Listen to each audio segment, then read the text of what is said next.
All right, guys, we're gonna try this again. Clearly, I am a mess. It feels like the last 10 shows that I've done. It screws up the audio on me before we actually get rolling. So let me know as you guys come in the chat. Let me know if there is sound. If you are hearing this, um, honestly, if not, I may just give up on this one. But it actually was a pretty nice little pivot point for me. That okay, thank you, Brian. I appreciate you telling me the audio is good.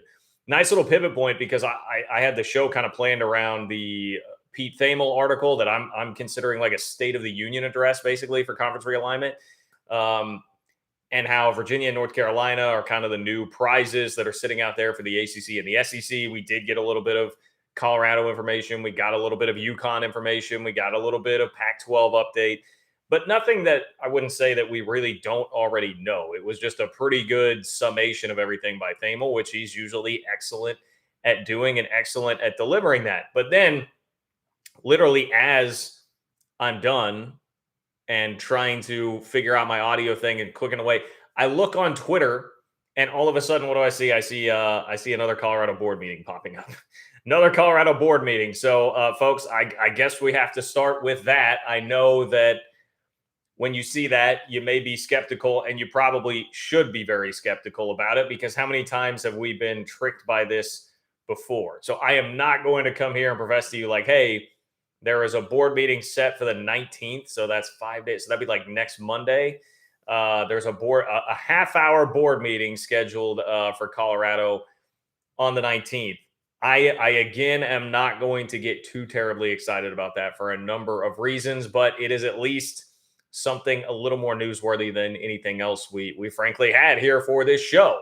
Outside of maybe what's going on with the Big 12 and Memphis, because that has become a little bit of a story, and I did not have time to touch on that on Sunday's show, so we can dive into that too. But since Colorado was kind of topical and just right here, I figured that I would go ahead and start with that. But we've got a lot to cover with the Pete Thamel article. He kind of hit every angle that we've been talking about here throughout realignment, information on the Big 12 meeting with Colorado, a little bit of skepticism for the timelines laid out once again by Kirk Schultz, some Brett Yormark updates, UConn. Then beyond that, we have an Andrew Marchand update. I keep saying Marchand, Andrew Marchand. I've always wanted to call him Marchand forever. And then recently, probably about the time that, I don't know, I had him on the show, discovered that it is Marchand and I'm an idiot. So excuse me, Andrew Marchand from the New York Post, one of the best sports business reporters that is out there. He has that podcast with John Orand as well that we reference quite frequently. He has another quote that, again, just is hammering home the point that he's been making for a while, which is in his words, saying basically to paraphrase here, I don't understand where the Pac-12 is going to get this deal to come from. If they're going to have a deal here, which they seem pretty confident in, not entirely sure where it's going to come from. And that's a guy who basically covers sports media for a living. Like, that's his beat, that's his role, that's what he does. And he's not really seeing it right now. So we'll squeeze in that update. I mentioned the Big 12 Memphis saga. Like, Brett Yormark is claiming he never met with Memphis. There was a report, I believe, from the newspaper. Let me see. I have this guy pulled up. Jeff Calkins, from the Daily Memphian. He's got 83,000 followers on Twitter. He is vehement that Brett Yormark did, in fact, go to Memphis to meet with Memphis. So there's a little bit of dispute about that. Pac-12 propaganda machine, of course, was chiming in there, waiting for the one little morsel that they've had in a long time of perhaps some kind of turmoil or potential negative storyline going on in the Big 12. The Pac-12 propaganda machine was ready and waiting to hop all the hell over that. Big 12 Mexico has an update too. Going to have a bowl game in Mexico. You boys like Mexico? All of that can be on the ledger today. And hey, if you want to talk about Oklahoma's brutally tough 2024 SEC schedule and speculate about how well the Sooners may do or not do with that, could do it for Texas too, but their schedule's a little bit easier. That's fair game tonight here on the show as well. But you guys will dictate a lot of where this is going tonight. If you've been here before, you know how this works. There are over 130 people in the chat right now. I will not be able to see much of what is happening in the chat.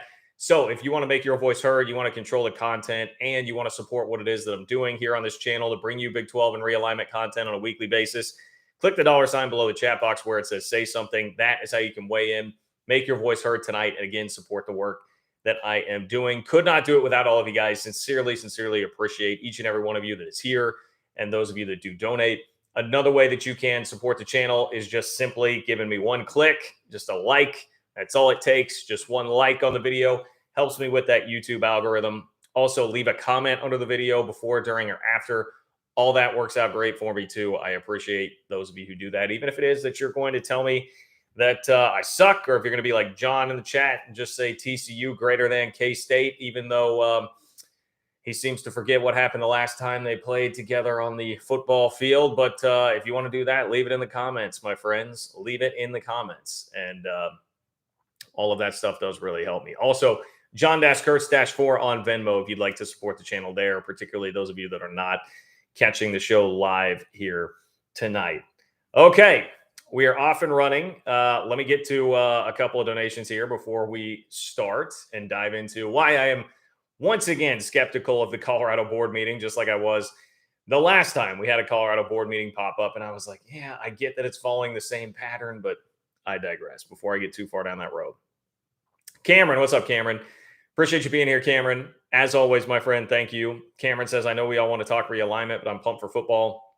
My Jayhawks might be figuring out recruiting. Got to build brick by brick. Yeah, hey, look, that's been enough to even pop up on my radar. And I'm not somebody that's out there like actively seeking out Kansas football information on the reg, but I think I follow Michael Swaim from the 24/7 site, and it was him that I've really seen tweeting quite a bit lately about the prospects Kansas has been landing.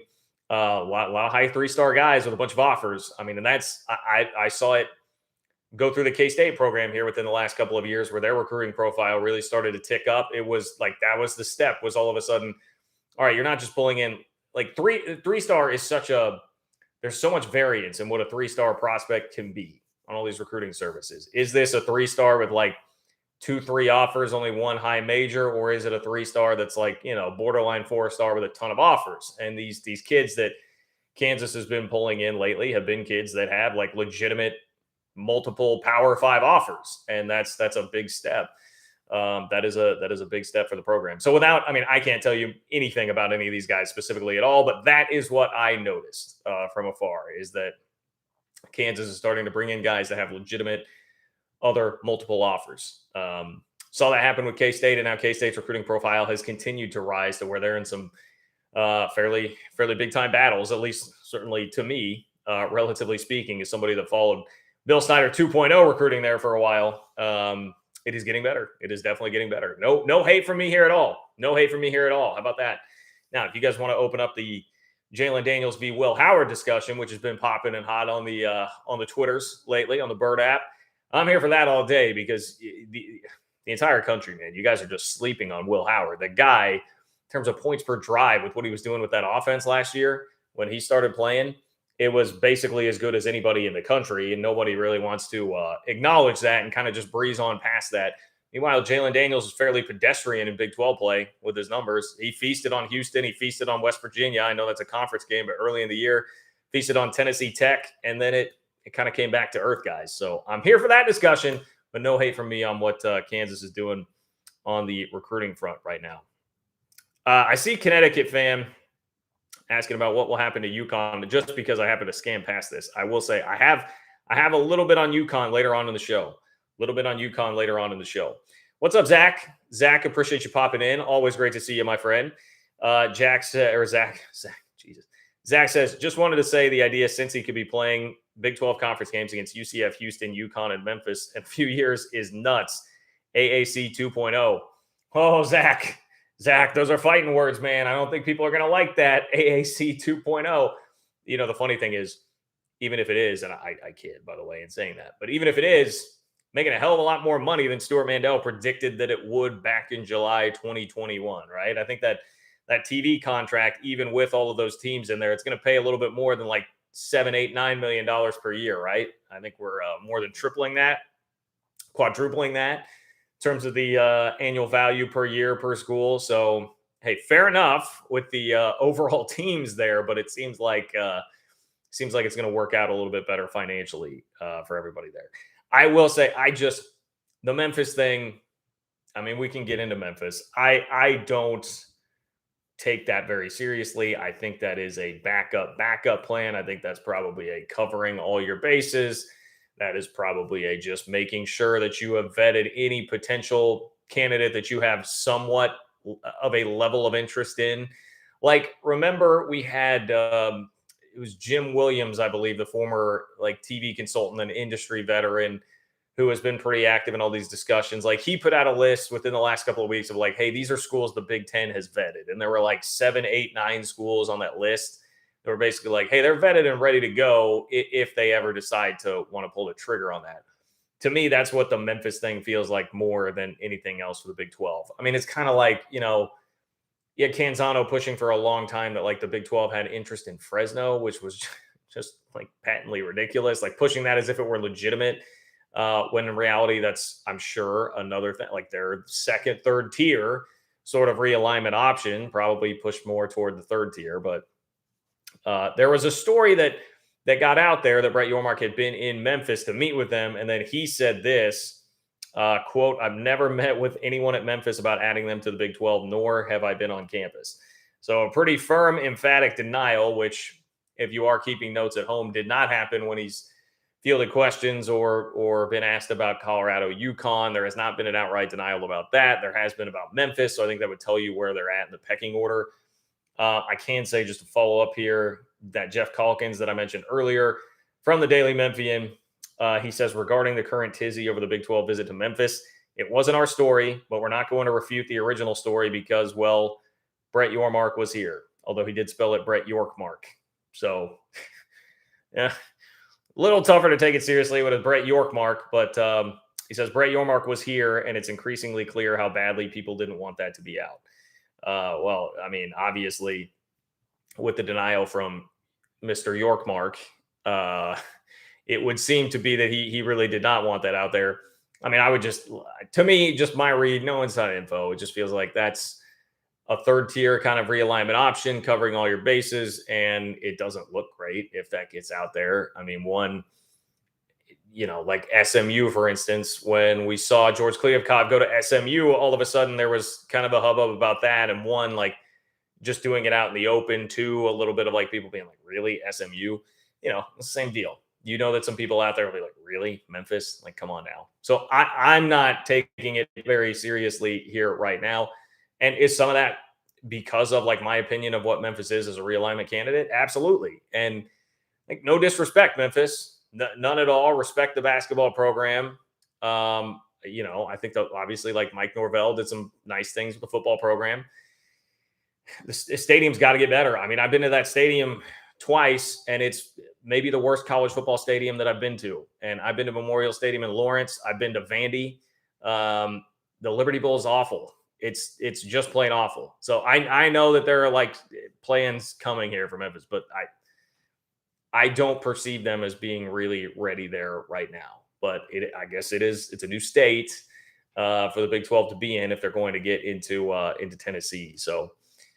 Anyway, that's my read on the Memphis situation right now, but that's all just me off the cuff. I do not have any inside information for you as far as that goes. Not that I ever really do. You guys know, if you've been following this channel for a long time, that is not my game to try and sit here and play inside info guy here on this channel. Rob, what's up, Rob? Appreciate you being here. Thank you, Rob, as always. Rob says, hashtag EMA, the most profitable program in the conference, and zero taxpayer or student subsidy, financial success and athletic success. Yeah, a couple of things with the finances of that lately that I've seen on Twitter.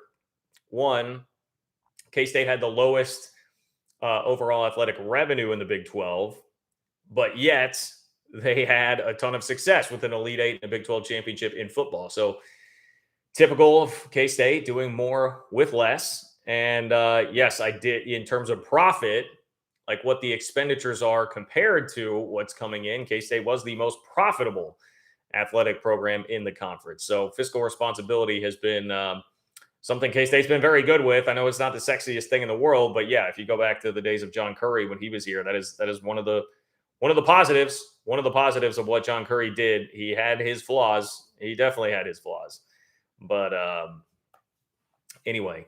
He did do some good things as far as the finances go. Hiking Cat. What's up, Hiking Cat? Appreciate you being here. Thank you for the donation, my friend. Hiking Cat says, past due to make a donation. Sorry, but also have a request. I know it's K-State specific, but could you please read your statement concerning K-State basketball recruitment? Yes, I imagine that as a reference to the Three Maw podcast. If you're a K-State fan, make sure to check out the Three Maw podcast.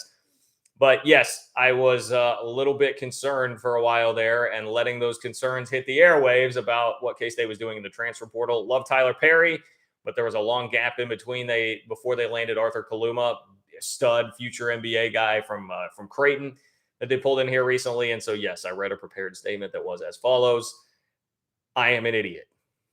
That was a prepared statement. And it was that I am an idiot for in any way doubting Jerome Tang, one of the top 5 coaches in men's college basketball at this moment. Firmly believe that. So yes, Hiking Cat, I hope I got it right, that's what you were referring to and that's what you wanted there out of the show.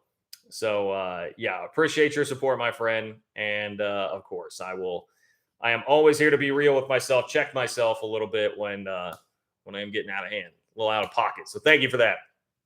Jim, what's up, Jim? Jim, I appreciate you. Jim says, simply thank you for continuing great coverage. Jim, you're the man. Thank you for doing that. Too kind of you to do that to donate just to say that I'm doing a great job. I appreciate you. In this world, a lot of times you're only hearing about it when people disagree with you or don't like you. So I always love the positive comments. Those are more than welcome. More than welcome always. Thank you, Jim. R Webb. What's up, R Webb? My guy in the house, R Webb, is here. He says, did you guys shove Kirk Schultz on on Washington State and improve your finances? Savage move. LOL. That's pretty funny, R Webb, because yes, at the same time John Curry was coming in and like fixing the books at K-State, the president at that time was Kirk Schultz, who is now at Washington State, the guy that's become maybe central figure is a little bit too strong. But he has been a figure that we're hearing from quite frequently throughout this round of conference realignment. So he's become a more prominent figure in conference realignment right now. And yes, he is in a very difficult financial situation at Washington State.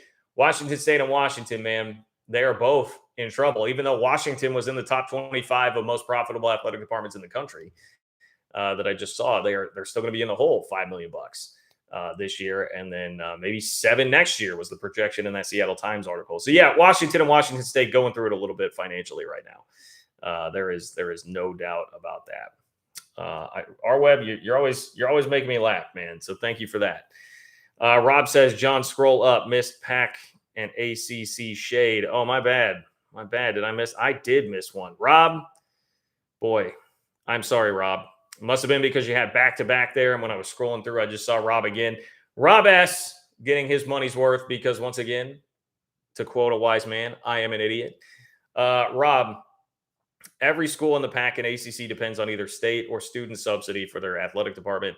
None of them run a responsible athletic department that pays its own way.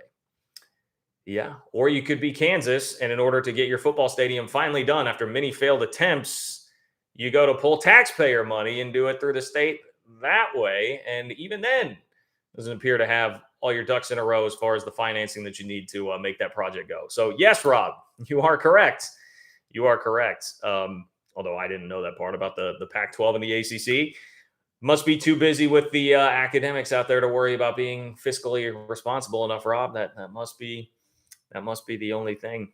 Interesting. Would not have guessed that about the Pac-12 and the ACC. Didn't realize it was really that rare.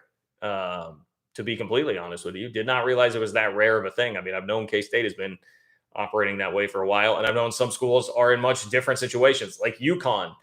You know, we talk about UConn. They are a school that is having more financial difficulties now. They're not making nearly as much being in the Big East, so that's a huge part of it. But that's another school I know they were talking about. Maybe the relationship there between money they're getting from the university and the athletic department could be a little bit of a tenuous situation long term. Okay.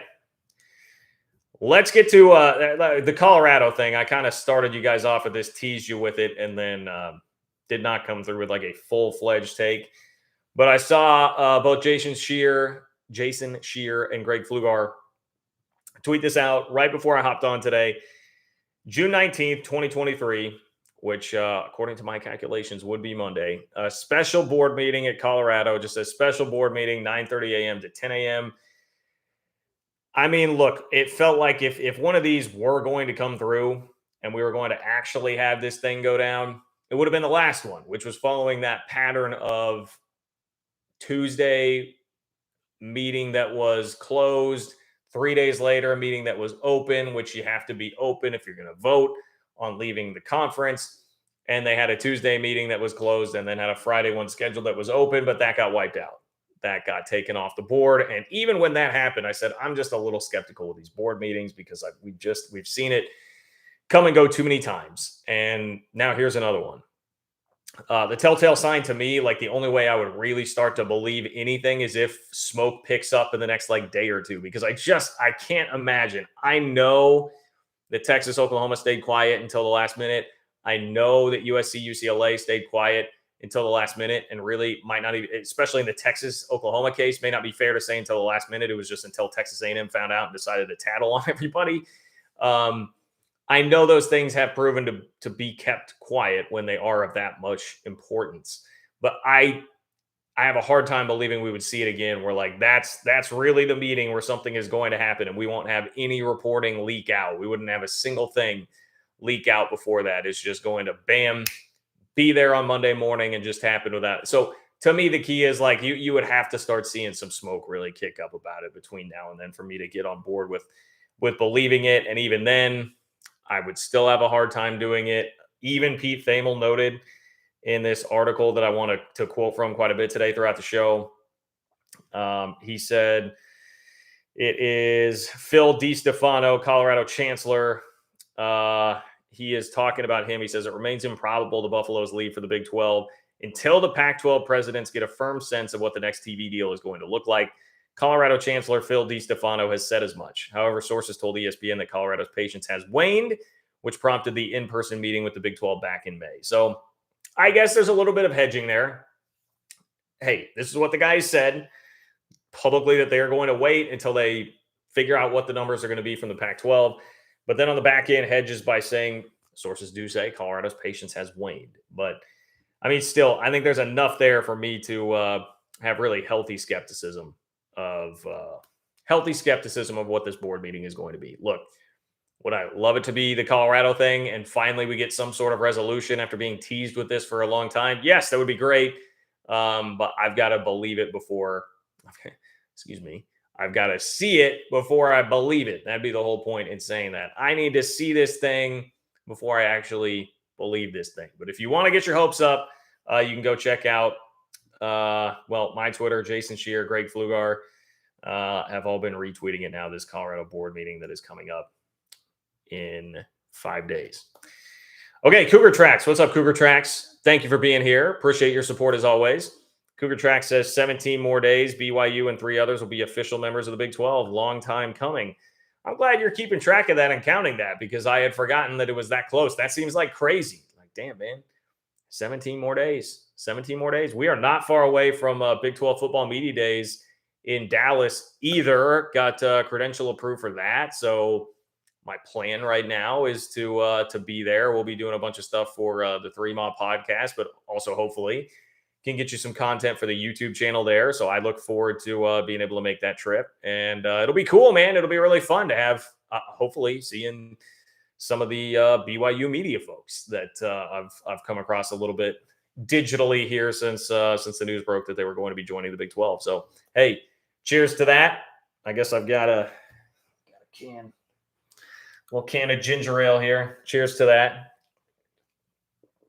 Getting crazy on the live show here tonight. Appreciate you, Cougar Tracks. Thank you for being here. The man, the meth, the legend.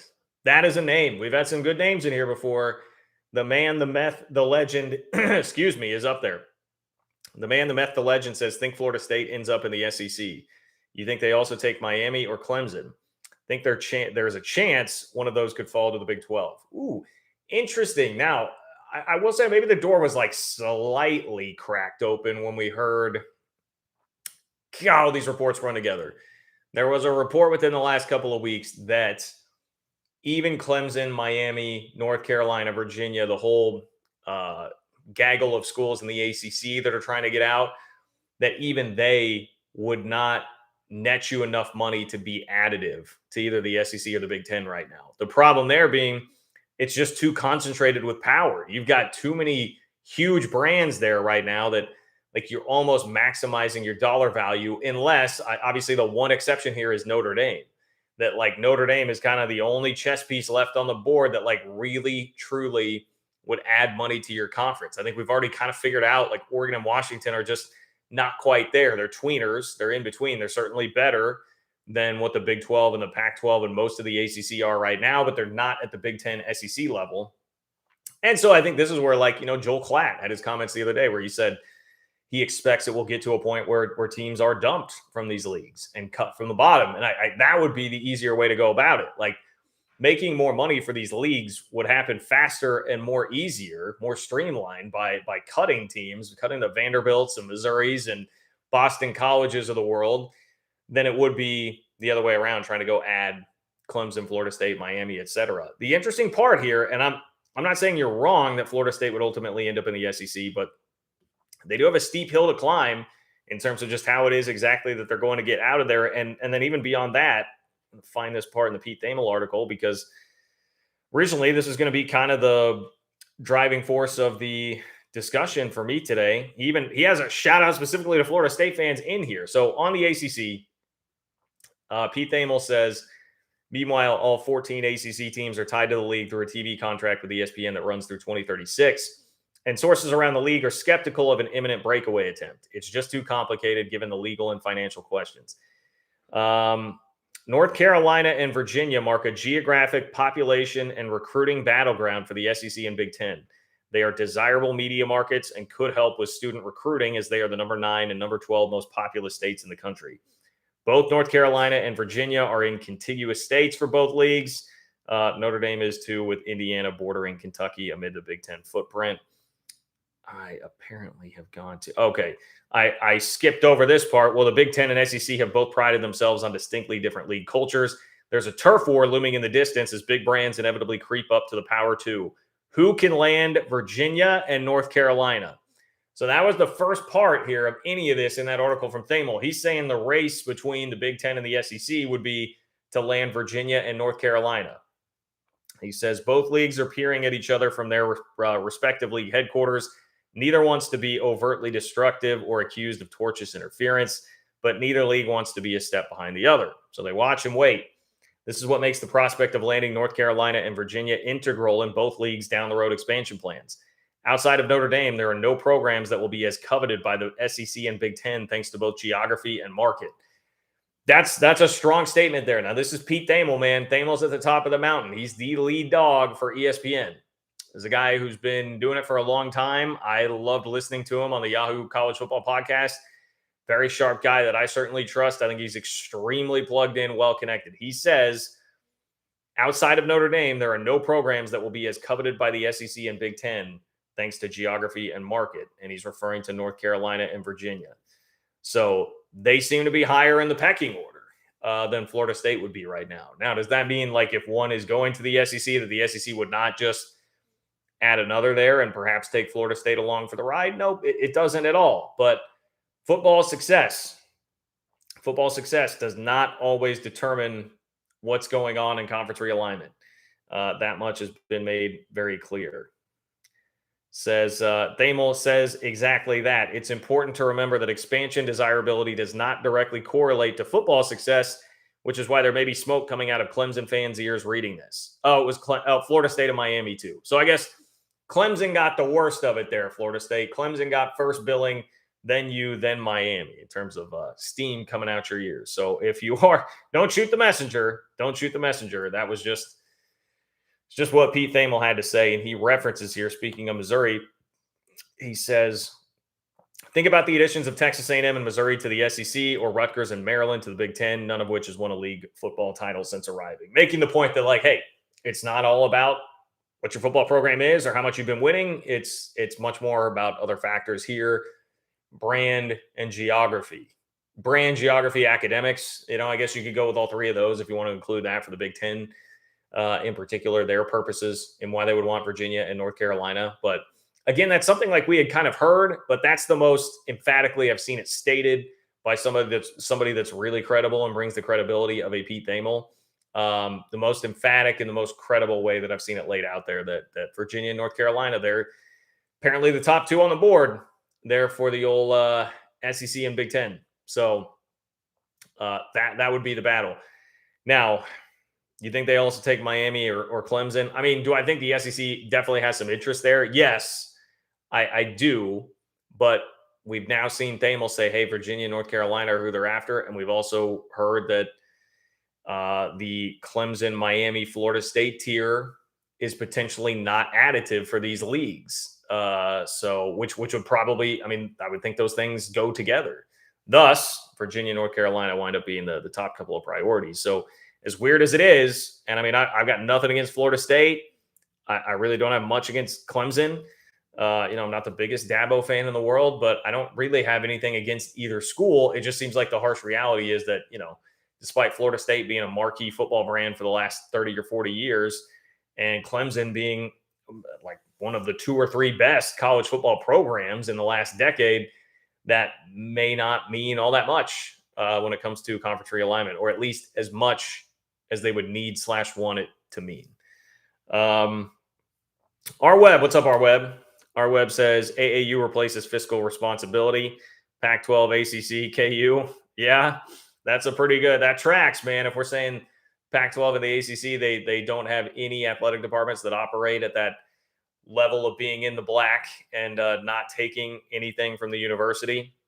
Can't you talk about financially irresponsible? Yes, Kansas definitely belongs on that list too, for sure, and is in the AAU. So there must be something to it, our web. I think we have inadvertently stumbled onto something here on the show tonight. That better academics you have, being in the AAU, it means that you are going to be less fiscally responsible. Seems like a total fact. I think we can declare that a complete fact here on the show tonight. Hero 75. What's up, Hero 75? There's 2 E's, so I gotta emphasize that a little bit. Hero 75, I appreciate you. Thank you very much, first of all.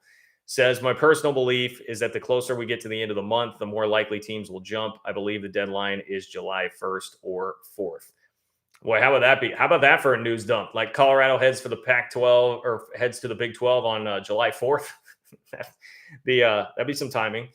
Well, the other thing to remember about the end of the month is the San Diego State piece of this. So if the Pac-12 is going to get through the end of June, I mean, and we're, so they've got 16 days to hit that deadline for San Diego State, which was their exit fee just skyrockets if you get to the end of the month and you don't actually have them added to the conference. Becomes trickier. It becomes a lot trickier to try to add them in the case that Colorado or Arizona or whoever were to leave, and you might have to wait an extra year based on what the financial calculation is going to be on that. But yeah, I mean, it really just, I think even Wilner had said it middle or end of July. That was, I think, last show we talked about that. It was July sometime that he had kind of laid out there. Summer, as the goalposts have moved, hard to keep track of it. The goalposts used to be right in front of me now. I can barely see them. But they continue to move here on the timing of this deal. And summer is what you've seen now from a lot of people. Summer.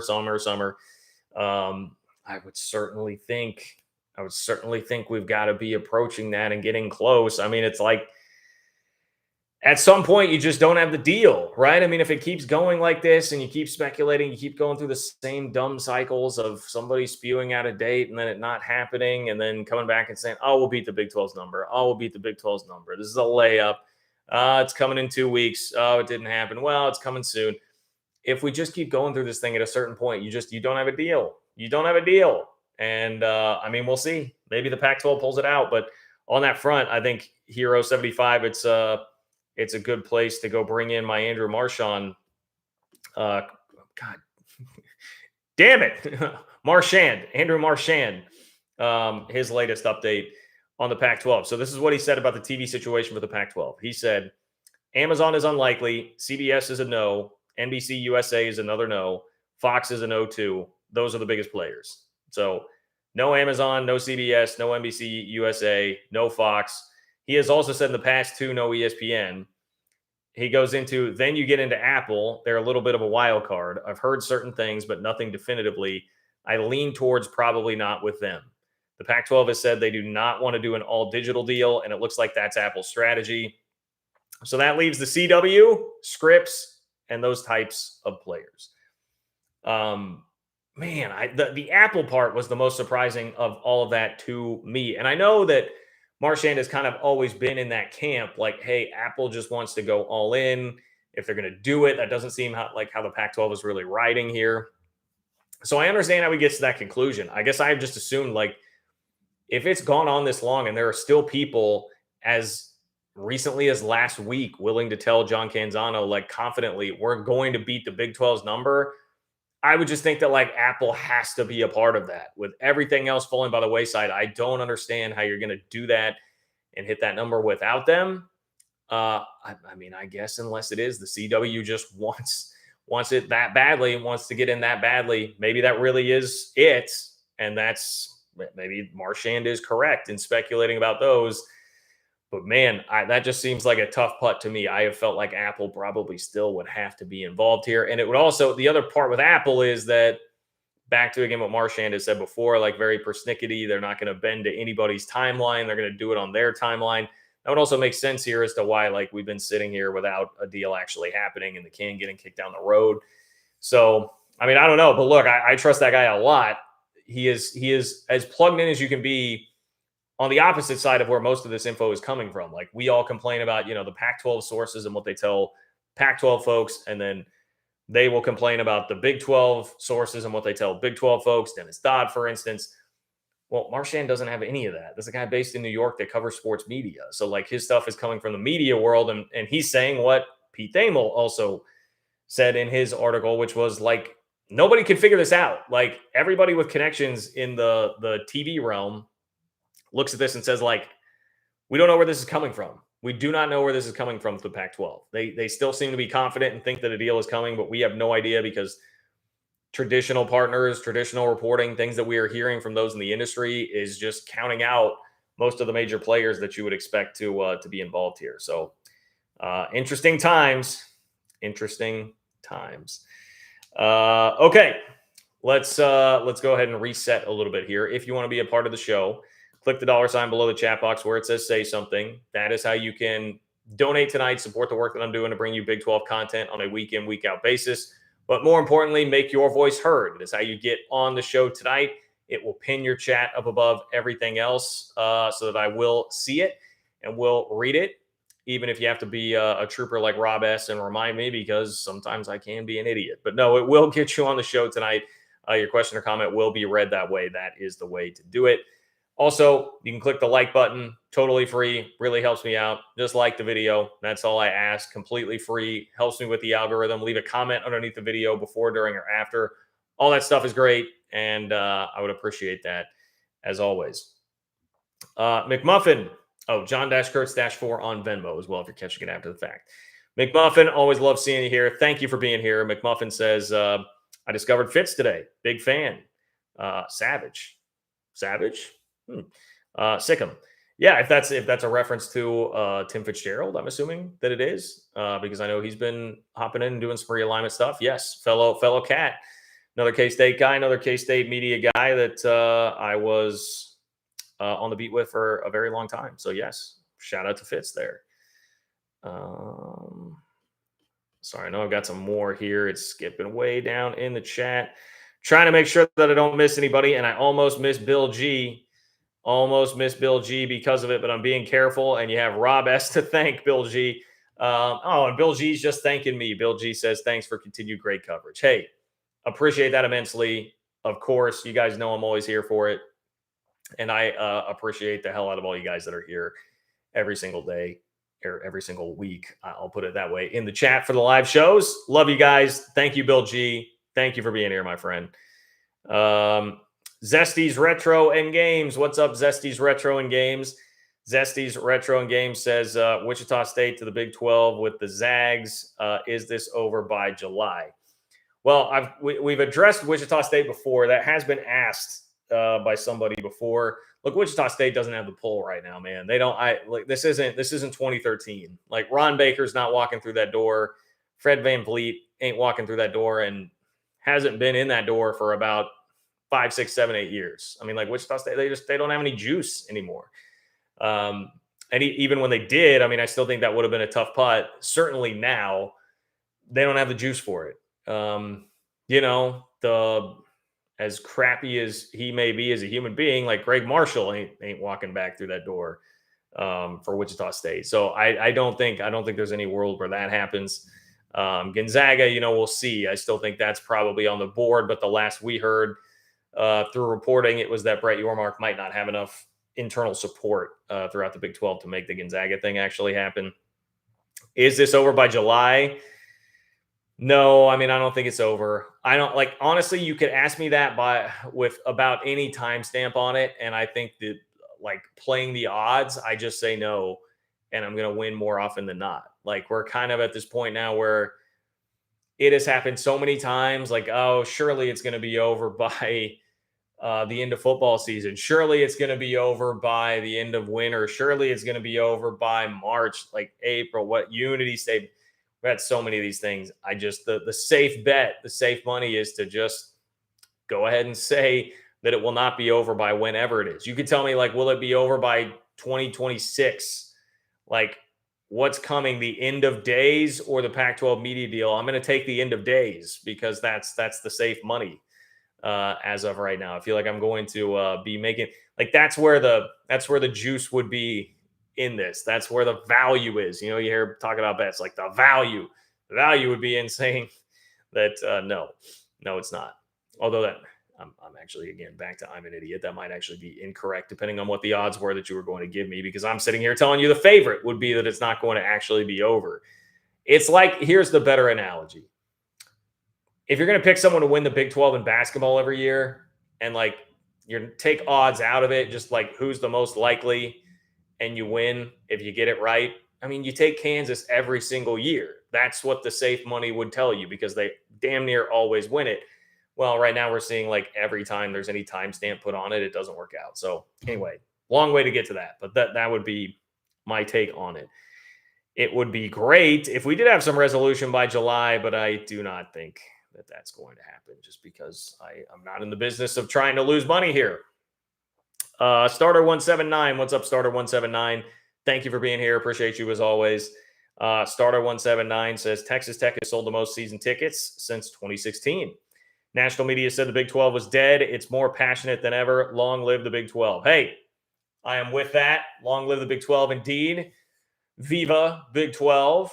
And hey, Texas Tech, love to see it, man. Texas Tech should have sold more season tickets than any year since 2016 right now, because for good reason, there is hype surrounding what Joey McGuire is doing. He showed some legitimate coaching chops last year with what he did on the field, and we already knew that he's recruiting like a madman. So there's every reason to believe that Texas Tech is going to be better.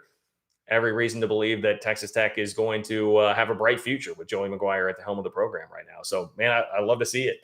I love to see it. And there's been a pretty good amount of hype, I would say, for Texas Tech this offseason. Pretty consistently seeing them at the back end of top 25s.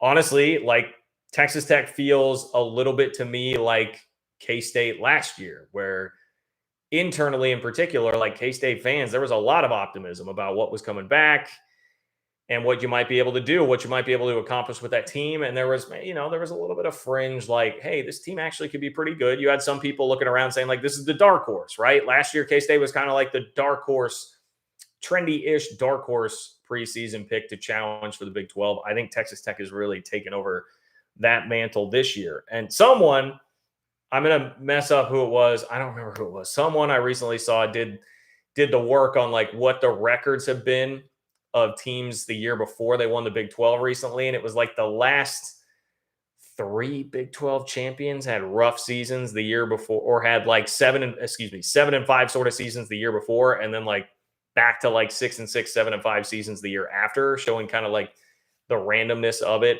and really just how competitive everything is in the Big 12 right now. So again, Tech would fit that narrative. It was all these teams that were 6-6, 7-5 the year before, and then took a big jump.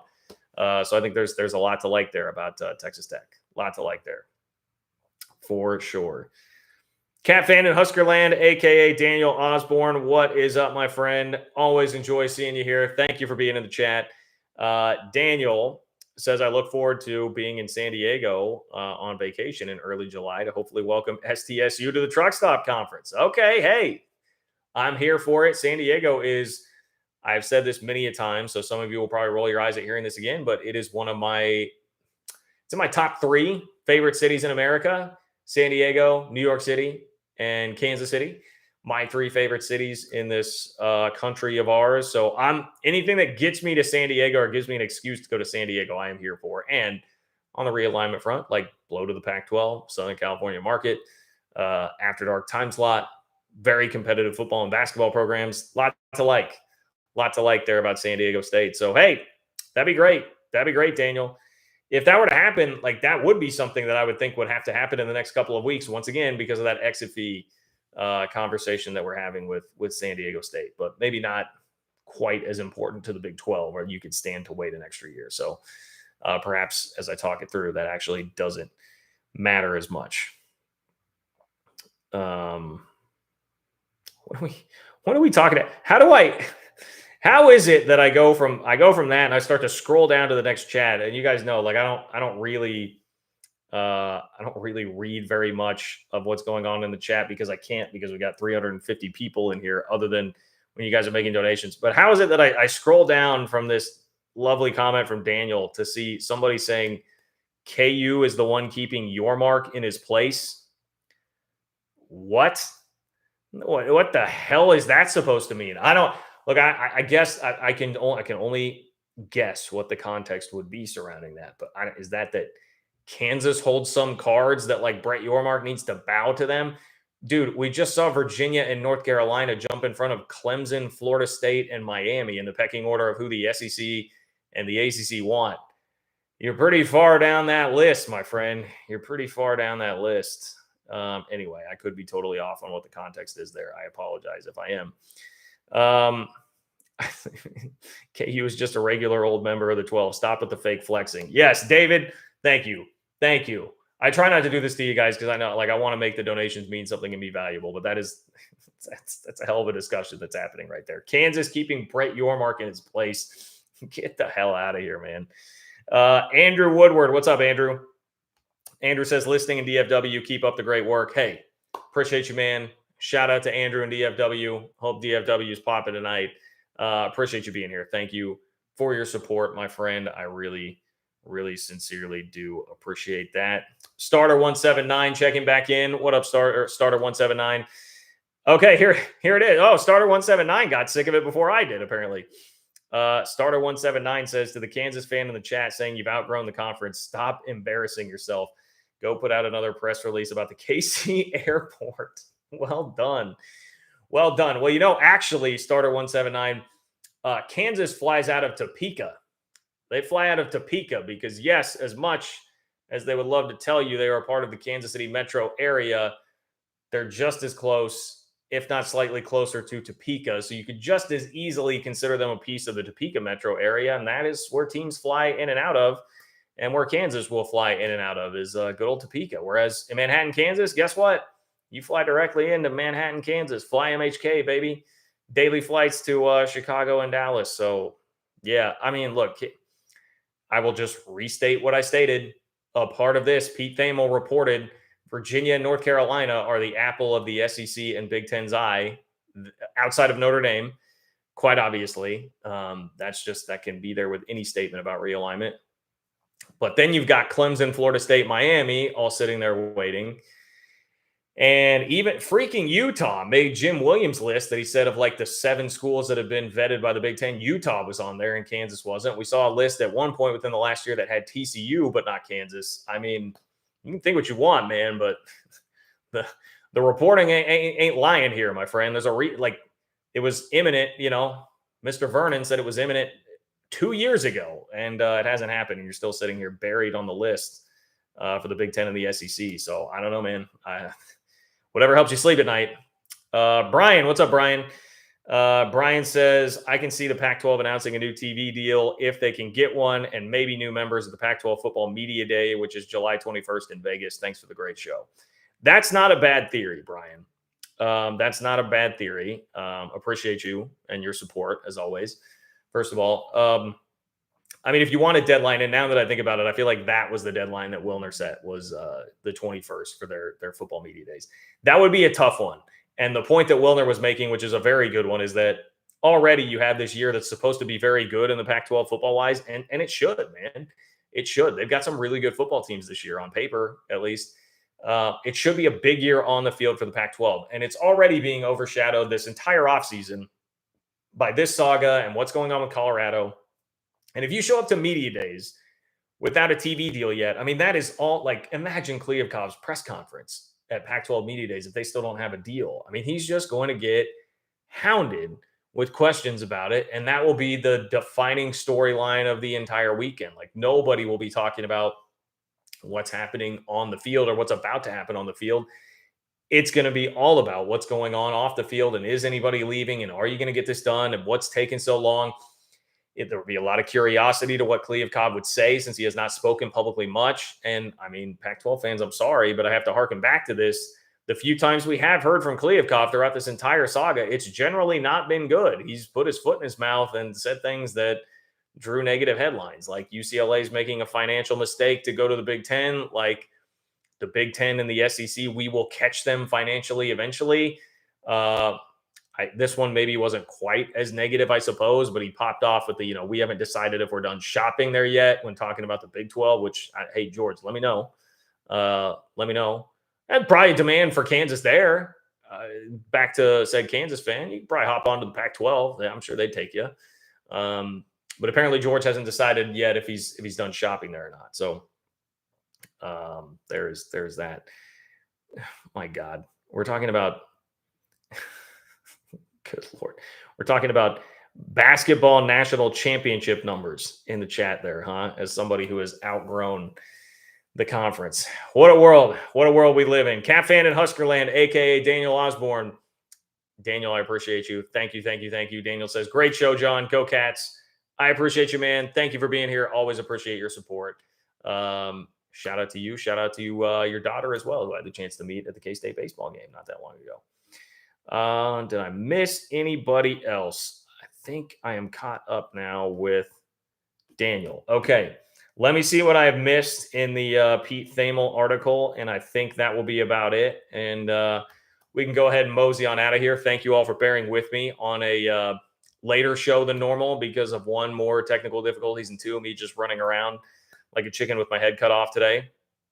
But this is like your 5-minute warning. If you have anything you want to get in, something that we haven't covered, you're just trying to beat the buzzer, you're trying to tell me that your rival sucks, which I always love those buzzer beaters, make sure you do so now. Click the $ below the chat box where it says say something. That is how you can get in and weigh in before the show is over. Also supports the work I'm doing here on the channel, bringing you Big 12 content on a week in, week out basis. Okay. A little bit on Colorado. Pete Thamel says, here's the bottom line on Colorado. It has met with the Big 12. It has been in the Big 12 in a prior life. It remains improbable that they leave until Pac-12 presidents get a firm sense of what their next TV deal is going to look like. However, sources told ESPN that Colorado's patience has waned. We read that already, which has prompted the in-person meeting with the Big 12 back in May. This is a legacy move for Phil DiStefano, who's the chancellor, and athletic director Rick George, as it impacts the whole university for the next generation, which is fair. I mean, Colorado has a lot to think about there. It is, that's a legacy kind of defining move for those that are in charge. Says the Pac-12 won't be blindsided if Colorado does end up leaving. It has been acknowledged around the league that the Buffaloes would be replaced by San Diego State, a quick solution that delivers a desirable market. But it's also not as simple as plug and play, since the symbolism of Colorado leaving would likely mean more than the actual defection, leading to more departures and uncertainty. Which, that is really the key and the crux of all of this. Like, this is where we kind of get to like the two sides of everything. Like the Pac-12 side would say like, hey, yeah, I mean, who cares? Colorado's been a terrible football program. Coach Prime's not going to stick around there for very long. Let him leave. We'll replace him with San Diego State. But of course, like Arizona seems to be kind of just like hanging in the background, sort of like, little brother to Colorado, big brother, and just nudging them like, hey, man, you go first. Like, you take care of this. You go first. We'll follow after. They just don't want to be the first one to actually do it. So decent chance that you could have somebody leave there. Now, I mean, is SMU waiting in the wings, ready to be the next team to replace them? Yeah, it does kind of seem like that. But now we're really starting to talk about getting weaker, I would say. If all of a sudden it's a swap out of Arizona for SMU, I think you're getting weaker there for the Pac-12. It is instructive. This is Thamel. It is instructive that Big 12 Commissioner Brett Yormark denied meeting with Memphis about joining the conference, but hasn't denied contact with Colorado and UConn. For now, the Memphis interest remains strongest on Memphis's side, as they are just a part of the Big 12's whiteboard of potential additions. Going along with basically what I said earlier there, Thamel would agree with that. And of course, that is a part of what formed my opinion on it, to see Thamel reporting like, hey, Memphis is just on the whiteboard of potential additions. Perhaps if Yormark really was there, just doing some due diligence. Sources say the Big 12 has held an in-person visit with school officials at Colorado at a neutral site, and they've also had an on-campus visit to Connecticut. The UConn meeting has some predicting that if Colorado does jump to the Big 12, UConn is a top choice if none of the other four corner schools join the Buffaloes. So some people basically are saying, according to Thamel here, that UConn would be like your four-corner backup plan. You don't get what you want out of the four corners, UConn would be next up. You know, there's a lot of buzz about UConn like 2 weeks ago or so. That makes more sense to me. Not like, I think people got this feeling like, hey, this UConn stuff is kicking up, and it probably is because of an on-campus visit that happened there and some people catch wind of it. I would think that makes more sense. Like, be patient, wait out the Pac-12, see what happens here. And then if it really cements and you're definitely not going to get Colorado, or you get Colorado and it's not going to be anybody else, then UConn starts to make a lot more sense to me to bring in under those circumstances. But Thamel also says, but there's also a notion bubbling up in the Big 12 that patience may be the most prudent option if Colorado ends up joining the league. Quote, there's a lot of unhappiness in the ACC right now. Why not see what happens with the Pac-12 and ACC a little more before making any decisions? That's from a Big 12 source. So I think that covers most of what Thamel has hit on here. We basically got all corners. We got what's going on with the Pac-12 deal. We got what's going on with Colorado. We got what's going on with the ACC, and SEC and Big Ten most interested in Virginia and North Carolina. I think those are the highlights to pull out of there. There was a synopsis of the ACC situation, but again, it all boils down to it's basically saying, like, look, people have looked long and hard at whether or not they can get out of this grant of rights, and it ain't looking great. So it feels like that's probably a pipe dream, and you're probably just stuck if you're the ACC right now. Daniel, what's up, Daniel? Daniel chiming in again. Cat fan in Huskerland, a.k.a. Daniel Osborne, says the last time I was in San Diego was to see the Cats beat Colorado State in the 1995 Holiday Bowl. Hey, it's a good one that I remember. It's like 54-21, something like that. K-State clobbered them. This time, Barbara and I will see the Padres and the Angels on July 4th. Hey, that's great, man. I don't know how many ballparks I've been to across the country, 10, 11, 12 maybe. San Diego, I think Petco is my favorite. Downtown, super cool downtown stadium, just like within the buildings downtown. Obviously, weather's gorgeous there. I've had a blast a couple times I've been to Padres games, so you'll have a lot of fun there. I can guarantee you that. All right. Is this going to be it? Starter 179? Starter 179 with our buzzer beater here. Starter 179 says, good luck, chat. Tech will get a commitment from 5-star Michael Hudson on Saturday during his official visit. Hey, I like it. Calling his shot. Starter 179 calling his shot. Texas Tech, 5-star commit Michael Hudson on Saturday during his visit. Let's look this youngster up. Michael Hudson from Lake Belton. Looks like a receiver from Lake Belton. Oh, man, this recruiting prediction machine from On3, 49.7% Texas, 43.5% Texas Tech. Okay, also has A&M, Oklahoma, Ohio State offers. That's a stud for sure. Go get him. Go get him, Joey. That's what I have to say. And that's what we're going to leave it on. So what we'll leave it on here tonight. I appreciate all of you guys. Again, John-Kurtz-4 on Venmo. If you're catching up after the fact, you want to support the channel. Appreciate all of you guys who do that. Please like the video on your way out if you have not already. Leave a comment in the comment section. Love me, hate me, agree, disagree. If you've outgrown this channel, if you feel like you've outgrown this channel and you want to just let me know on the way out, you can certainly do that. Do it in the comment section. All helps him with the algorithm. And Justin fires in a deep buzzer beater from the logo here.